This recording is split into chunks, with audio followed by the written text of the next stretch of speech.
Instead of merely explaining how the output contours command works, I would like to demonstrate the circumstances in which you would want to use this command. And to do so, I'm going to focus on a small area of this survey.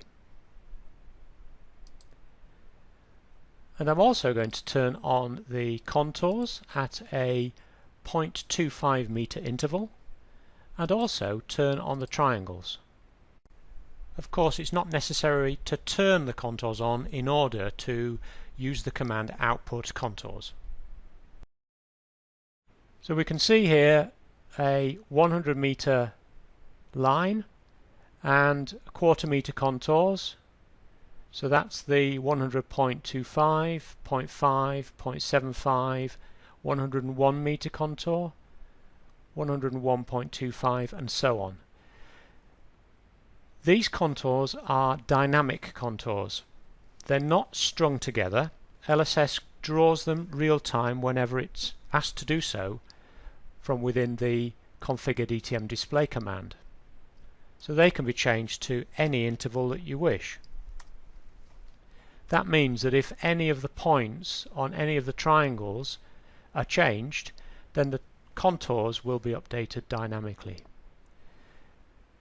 However, if we want to add a surface feature between specific height ranges, because surface features are added to entire triangles and groups of triangles, if we wanted to add a surface that only went up to this contour line, for example, then we need to define that line. And the best way to do so is to choose output contours.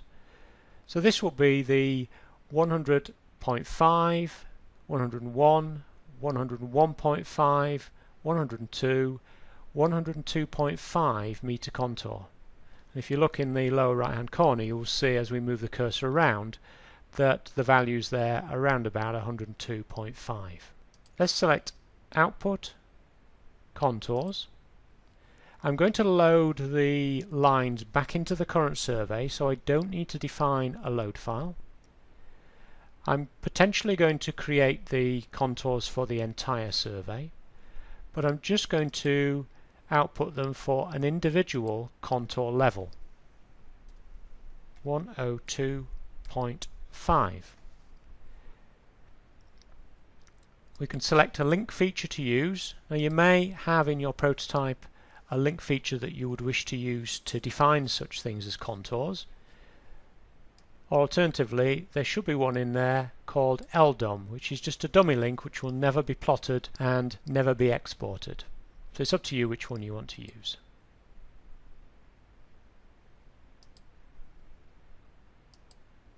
We now load that load file into the current survey, and you will now see a line running along that contour.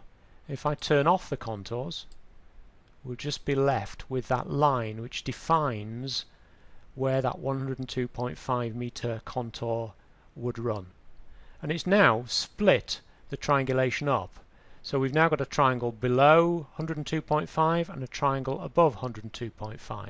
If I now want to apply a surface feature by level range, we want it to fill all triangles up to the maximum level of 102.5, but only those triangles which lie entirely within that level range.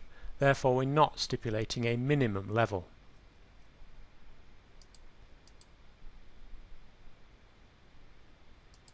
It has added a surface feature which runs right up to this contour at 102.5 meters. Other options: output contours. We can, in addition to just doing an individual contour, we can add up to 6 individual contours.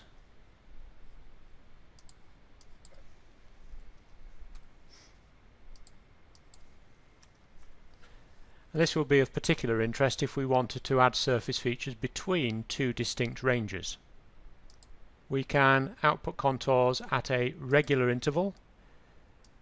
We define the normal contour interval and the prominent contour interval, and we can optionally have different link features for each of them. Also, where the normal contour interval results in a slope which is steeper than this defined value here, then it will only put out the prominent contours for that steeply sloping area.